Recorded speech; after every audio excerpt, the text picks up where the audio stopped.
ओम गणेशाय नमः। आज हम मोहिनी एकादशी की कथा सुनेंगे जो कि बैसाख शुक्ल एकादशी को होती है।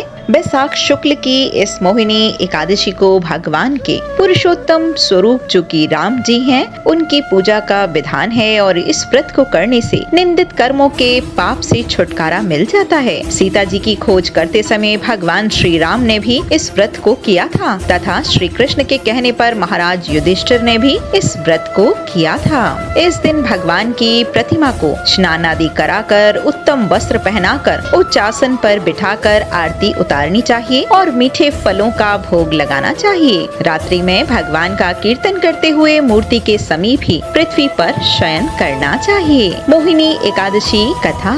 युधिष्ठिर ने बड़े विनीत भाव से श्री कृष्ण से कहा कि हे नटवर नागर, बैसाख मास के शुक्ल पक्ष की एकादशी के बारे में कथा सहित सब बातें मुझे बतलाई। भगवान श्री कृष्ण ने कहा कि हे कुंती पुत्र, जब सीता जी के वनवास के बाद श्री रामचंद्र जी बहुत व्यथित थे, तब उन्होंने वशिष्ठ जी से पूछा था कि गुरुदेव, मुझे कोई ऐसा व्रत बतलाइए जिससे समस्त दुखों, पापों और संतापों का क्षय हो और मेरे हृदय को शांति मिले। उस समय वशिष्ठ जी ने जो उत्तर दिया वे मैं तुमसे सुनाता हूँ। महर्षि वशिष्ठ जी ने कहा कि हे राम, अब आपने कोई पाप नहीं किया। आपका तो नाम लेने से ही मनुष्य के सभी रोग शोक मिट जाते हैं। यह प्रश्न आपने लोकहित की कामना से किया है, अतः मैं आपको बतलाता हूँ कि मानसिक शांति की प्राप्ति और संताप तथा पाप मिटाने का अमोघ अस्त्र है मोहिनी एकादशी का व्रत। एकादशी जो कि बैसाख माह के शुक्ल पक्ष में आती है, उसे मोहिनी एकादशी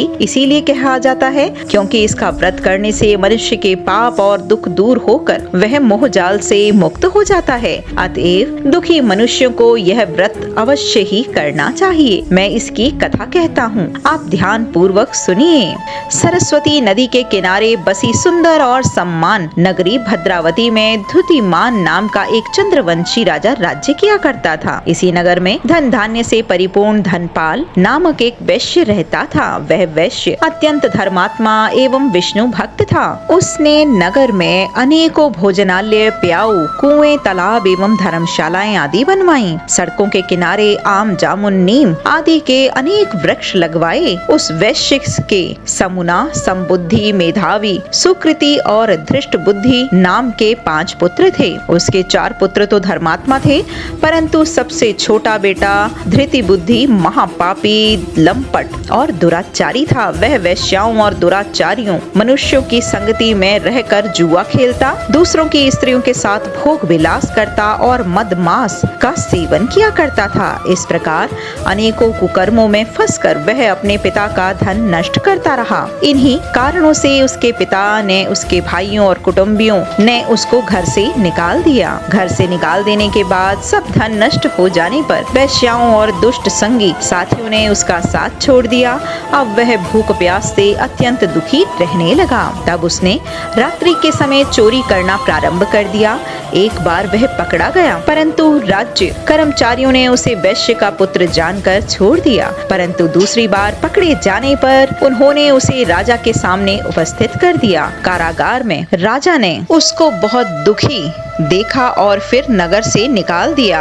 अब तो वह वन में रहकर जानवरों का शिकार कर अपना जीवन यापन करने लगा। एक दिन भूख प्यास से व्याकुल हो वह शिकार का पीछा करते हुए कौंडल्य ऋषि के आश्रम में जा पहुंचा। उस समय बैसाख मास था और कौंडल्य ऋषि गंगा स्नान करने आ रहे थे।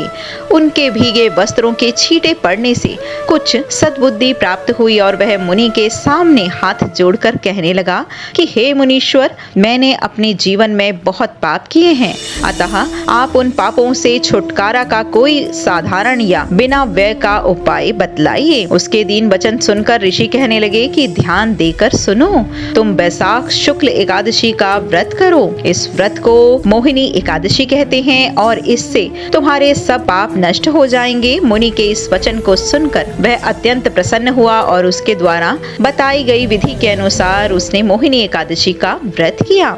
हे राम, इस व्रत के प्रभाव से उसके सब पाप नष्ट हो गए और अंत में वह गरुड़ पर चढ़कर विष्णु लोक को गया। मुनि के वचन सुनकर वह अत्यंत प्रसन्न हुआ और उनके द्वारा बताई गई विधि के अनुसार उसने मोहिनी एकादशी का व्रत किया। हे राम, इस व्रत के प्रभाव से उसके सब पाप नष्ट हो गए और अंत में वह गरुड़ पर चढ़कर विष्णु लोक को गया।